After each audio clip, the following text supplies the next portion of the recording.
So today we finally got an update that could completely change the overall direction of Tesla stock moving forward that I think a lot of individuals are going to be excited to hear about. Now, we also have to talk about what the heck we ended up seeing for today and how basically some of the members of the Federal Reserve tried to stifle the overall direction of Tesla stock and the overall markets. Now, in order to have that conversation, we kind of have to talk about monetary policy as well as inflation. And now I know some people are going to say, wait a minute, I just want to talk about the robots. But look, guys, we have to understand that a lot of the economic data that has been coming out has pretty much been shaping the directions of the market. For example, last Tuesday, we had the CPI report, which ended up coming hotter than expected, and this caused some sell-offs for the overall markets as well for Tesla stock. And one of the things I mentioned within the Push and Profit private group was that when you actually parse through the data, inflation actually is still trending downwards, and that this was honestly an opportunity to go long in some other names. But along with that, we also had Secretary Yellen pretty much say the same thing, that there's still progression in inflation despite a hotter CPI report. And when you take a look at Tesla stock, it pretty much just bounced upwards from that bad CPI report, going much more higher,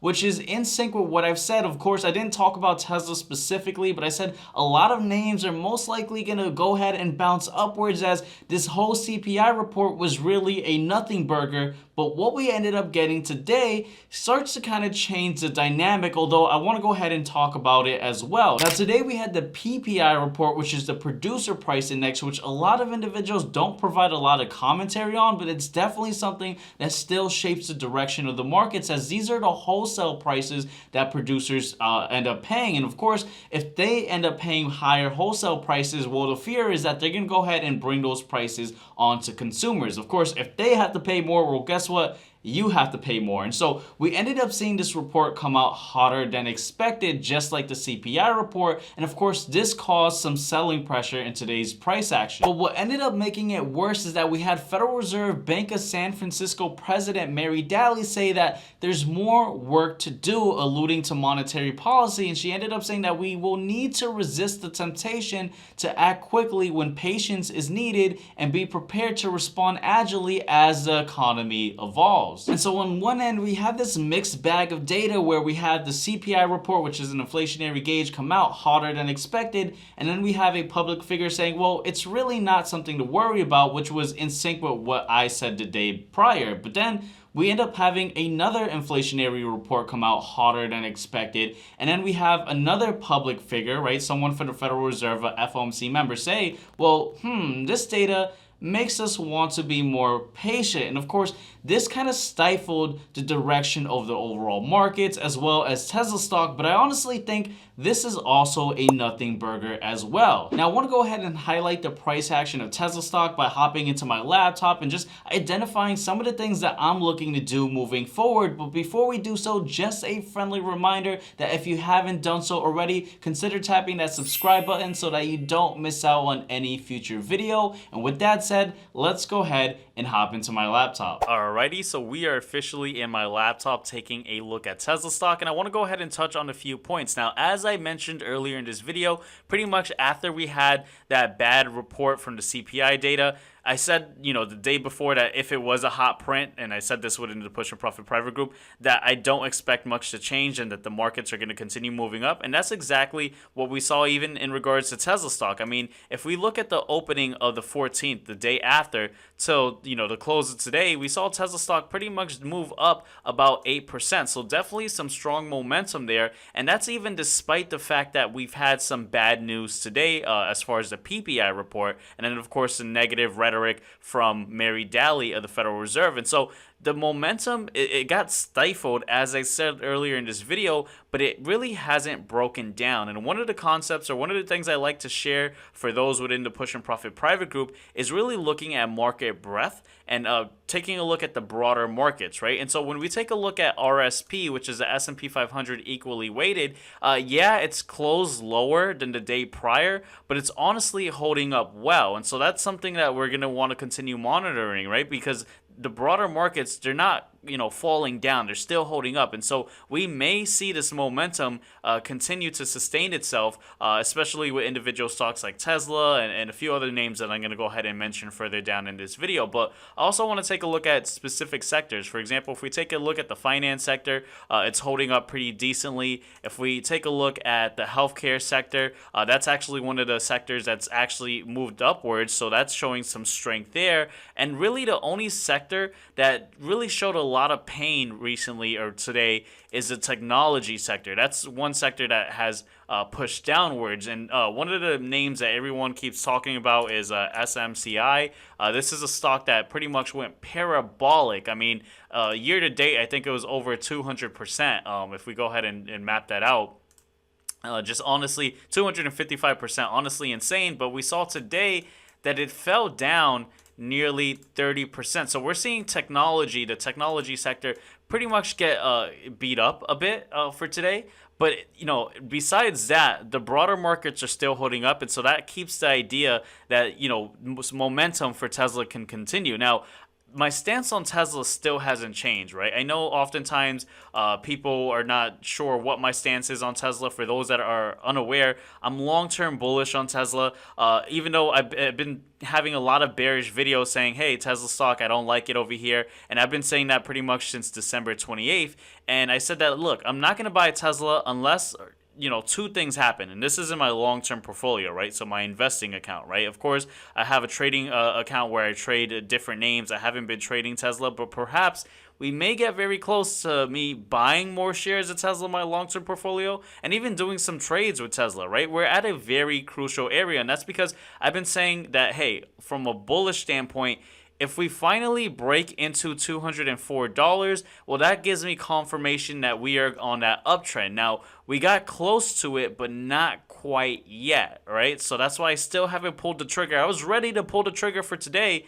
In fact, if we zoom in the after hours, it actually hit 205, but I don't take really what happens in the after hours with too much of a grain. I really don't pay too much mind to the after hours. I really pay attention to what actually takes place during the active trading sessions. And so I was ready to go ahead and add more into my long-term portfolio, but we still got rejected there. So I'm going to continue waiting. And the bear case I've been saying is, hey, if Tesla doesn't go into that $204 area, well, I'm going to go ahead and add more into my, that area around $145 if, Tesla stock falls downwards. And that was the bear case. And so, pretty much the action plan, it still has not changed. I know some people say, oh, you're flip-flopping. And I think oftentimes they see the titles and thumbnails and they're not really understanding what the overall idea is for Tesla in the long-term portfolio. But again, it really hasn't changed. Now, I want to go ahead and kind of debunk some of the news that we got with Tesla recently. In fact, on the 14th, this is when the news came out. A lot of individuals, especially a lot of those people that you watch on YouTube or even X, they said, oh, Elon Musk increased his share in Tesla, and that's the reason Tesla is going to continue going up. And we saw a big spike up towards the end on February 14th, and then the next day after, we saw Tesla stock move up. And that was the idea that Elon Musk bought a lot more shares of Tesla, but that was actually incorrect. In fact, we have this article now coming out saying that the news that Elon Musk has acquired more shares of Tesla is a nothing burger. And this is coming out today. However, I already told those within the Push and Profit private group, within our private chat, that this was false information. I said, hey, look, there's been some confusion with the recent 13G filing, and I said that Elon Musk retains a 13% ownership stake in Tesla. And I said that, and again, you could pause it and read this whole section over here. I kind of provided some photos as well, but really showing that a lot of people misread this filing and thought that Elon Musk just acquired a larger stake in Tesla, and that was incorrect. And now we're seeing the mainstream media say, oh, this is actually incorrect. But I honestly shared this within the Push and Profit private group the day it came out, that, hey guys, look, don't get too excited.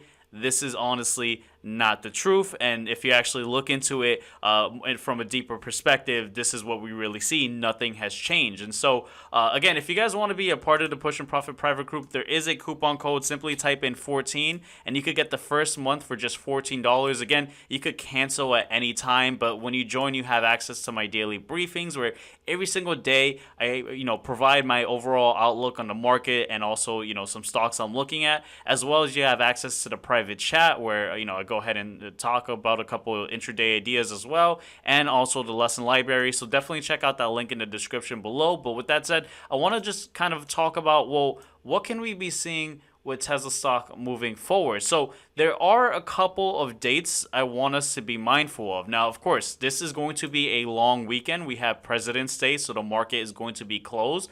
But I want us to remember that, we had the leading economic index coming out at 10 a.m. February 20th, and that's going to be something that has some waiting for the direction of the market as well. And so that's something that we're going to be mindful of. Now, one thing I do want to let everyone know is that pretty much it's been trending downwards, which is bad. And so unless we see any changes with this, we could possibly see some more selling pressure on Tuesday. And so that's something that we're going to absolutely want to pay attention to. But of course, it's not just only the economic data that we get next week, although it's a shorter week. We also get a lot more earnings. And so I want to go ahead and touch on some of the earnings. So here I have highlighted the earnings I want to watch. Walmart is one of the earnings I always love to watch because Walmart is a company that employs almost pretty much, it's the largest employer in this nation. And so we've been seeing a lot of job cuts take place. And so I want to pay attention to hear what Walmart is doing, because if we hear any news that Walmart is cutting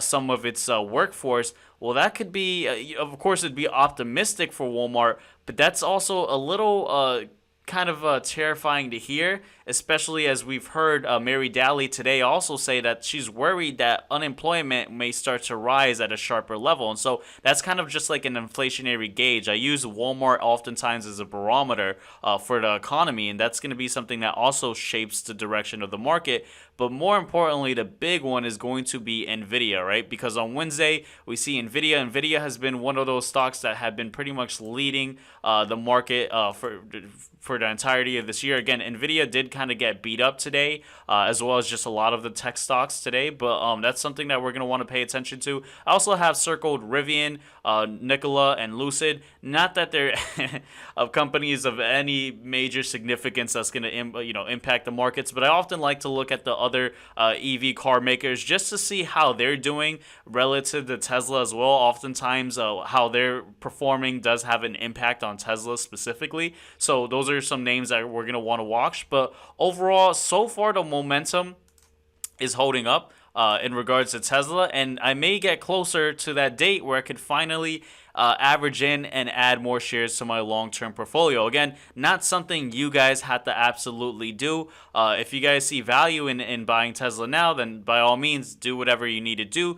But we could see Tesla push up war and finally have that opportunity to buy more. But again, I honestly think I want to be still a bit more patient. I want to see that $204 area. I want to pay attention to the economic data coming out on Tuesday because I honestly have this idea that right now the momentum may sustain itself, but we may have some more weakness coming into the markets towards the end of February. So I'll go ahead and touch on that for those within the Push and Profit private group. But with that said, I'm going to go ahead and end this video here. But before you guys go, consider checking out this next video right over here where I talk about